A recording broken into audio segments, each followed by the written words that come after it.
செல்வம் சுகம் சம்பத்தம் செல்லும் இமை பொழுது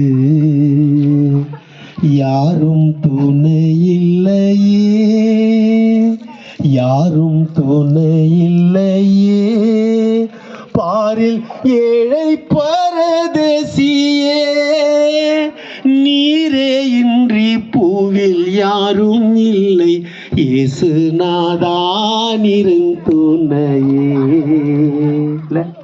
ஒருவேளை நீங்க நல்லா இருக்கிற வரைக்கும் இந்த உலகம் உங்களை கவனிக்கும். அம்மா அப்பான்னு எல்லாம் ஓடியாருவாங்க, அக்கா அண்ணி மாமின்னு ஓடியாருவாங்க. ஆனால் நீங்கள் படுத்து விட்டால் உங்களை விசாரிக்க யாரும் இருக்க மாட்டாங்க. இன்னைக்கு உங்க கனவு உங்ககிட்ட இல்லை, இல்ல உங்க மனைவி உங்களோட இல்லை, உங்களை விட்டு ஓடிட்டா. இன்னொருத்தம் கூட போன வாரம் ஒரு செய்தி கேட்ட, பெங்களூர்ல அப்படிதான் ஒரு பொம்பளை இன்னொருத்த கூட ஓடி போயிட்டா. நிறைய நடக்குது. கணவனின் அன்பு இல்லை,